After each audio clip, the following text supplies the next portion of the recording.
Is it testing 1 2? Yeah. Testing 1 2. Check it out. See if it's doing it's it. going. Right. Okay, today is March 15th, 2012.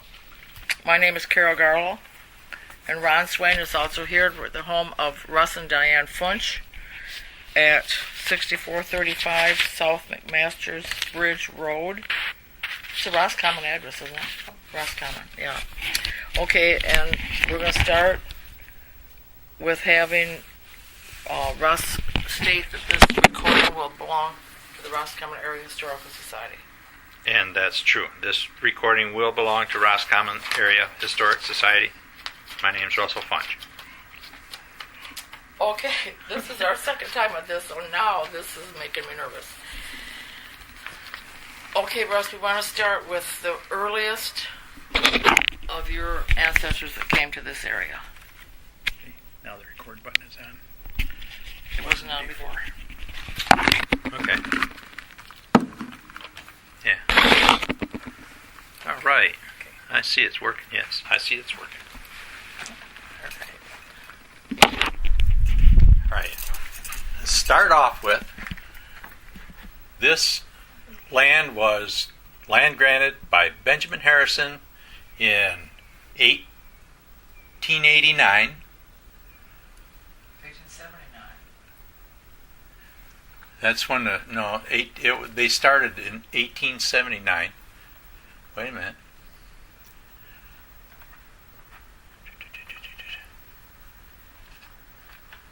It was approved. That's during the land grant time, was 1862. Okay, for this part of Michigan. It says, by order of my hand, the city of Washington, the 26th day of July in the year of the Lord, 1889, and the independence of the United States, 114th. Benjamin Harrison. Anyway, that's the land grant stuff that was on there. So was 1879, I think, is when my great-grandparents moved up here. That's Joseph M. Funch and Maddie E. Mullen Funch. They moved up here. Joseph and two of his brothers and a sister moved up here from other parts of Michigan to Homestead and inhabit this part of Michigan during the land grant time, so that the state would be more occupied. Great. Okay. Do you know from where they immigrated to America, the family? I think my great-grandparents, or great-grandfather, he and his parents came over from Germany to New York, I believe. Okay, so he was probably born in Germany. Possibly, I think. I don't know for sure. Mm-hmm. I can't even tell you for sure where my grandfather was born. But I think it was up here. Yeah, well, in 1883, they were already up here. Right, so he would have been, I'm sure, born on either this land or close by. Mm-hmm. Okay, and then tell us a part about your great-grandmother and your grandfather coming to live with you. Oh, my great-grandmother, when she came and lived with us, and that would have been 1954. That was would Maddie. have been Maddie E. Mullen Funch and Grace L. Funch came to live with Grace's son and family in Flint, Michigan in 1954.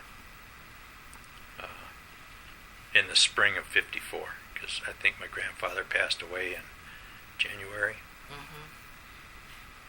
Something like that. Anyway, we couldn't leave him up here with wood fires and kerosene lamps and that kind of stuff, Mm-hmm. so we took him with us and we went to Flint. And 5 of us lived in a 3-bedroom house in Flint for a few years. So it was interesting. Well, you got to know them well. Yes, then, I definitely got to know them. And it's time that now you were old enough that you can remember it, so that Oh was yeah, good. I was Yeah, you were a teenager. Yeah, Almost. 12, 13, something Yeah. like that. Okay, what was Maddie like? She was old. She used to sit in this chair, Uh-huh. and her favorite color was green. And it used to be a green chair, not this color. I had it redone. But she used to sit in the front room of my grandmother's house down here, which was also the post office at El Dorado. And she would just sit and look at things and read books. And she had a real sharp mind up to the year she passed away, 1955. I mean, you could ask her questions about the area, and she could tell you. It's too bad we didn't have these type of recording Exactly. I was just going to things say from, that. It's too bad we you know. couldn't have recorded her. But even at that, my grandmother, she was sharp too up until the year before she passed away. She started slipping pretty good, but Did Maddie talk about her teaching? yeah, she used to hit on it every once in a while. Depending on who came to visit us. I mean, I got relation that I don't even remember their names, but they used to come and visit us up here from other parts of Michigan and around the country. And it seems like there was Schultzes and Reiches and And some of them remembered her, and Grace probably. oh yeah, Yeah. they were like cousins, Sure. second cousins and that kind of stuff. Well, so we can go into right now about the little school where Maddie taught. Well, it was called El Dorado School.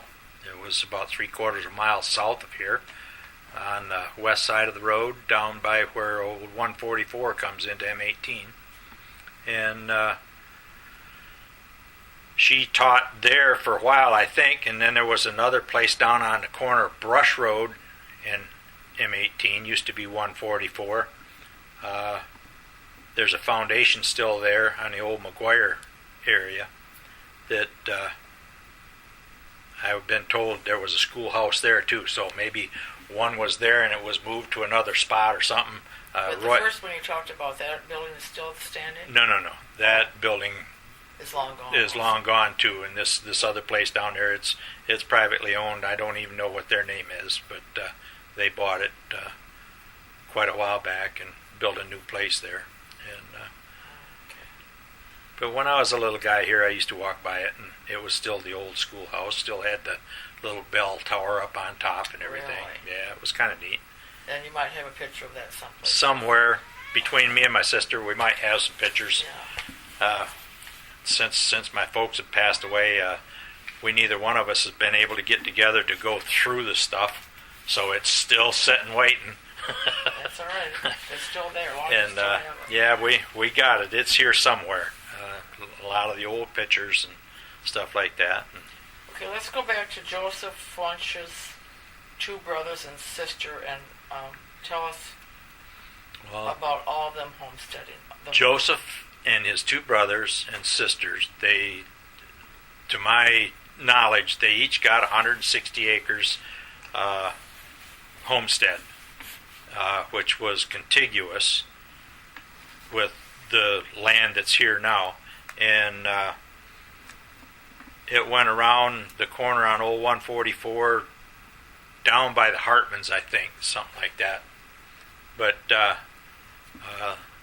two brothers decided that this wasn't the part of Michigan that was going to make them their living, so they up and sold off and left for other parts. So they have had to have it for long enough so it got into their name and wouldn't revert back to the state or to the federal Which would be over government. 3 years, wouldn't it? Yeah, 5 somewhere years? 3 to 5 years. I don't know what it was, but my great grandfather, he stuck it out as much as he could, and he passed away in 1902. And then the sister that married the Hartman, did she spend her whole life here? No, I'm not sure about her. Her name, what did I say it was? Gertrude. you Gertrude, I think. I'm thinking that. Married a Hartman, which would have been, I believe, Fred Hartman's mother and father. Fred Hartman was my grandfather, Boyd J. Funch's cousin. Yeah. Okay. So, somewhere around, the Hartmans are shirt-tail relation of mine. So, but back at the old schoolhouse, there was people around here. I'm thinking Roy Weyness, Eddie Weyness, Edith Weyness, the Weyness family, kids. Okay, that takes into Richardson too. But there would have been Ted Ireland and the Hartman boys, Roger and Norval and Roy Wilson. and Wilson. They went there. And there was Marjorie also, Hartman. I'm thinking they all went to that little El Dorado schoolhouse, but I could be wrong there. All I know is they were people in the area when I was growing up, and the stories that I heard, just scuttlebutt, you might say, was they went to school there. There was another one, Mansell Cohn. If you could find a relation to some of these people, you might be able to find maybe pictures of this area and stuff like that back in the early 1900s. We interviewed Wilson Hartman a long time ago. I'm not sure what's on that. A drink of water besides that. That'd be nice. Beehive. Oh, excuse me.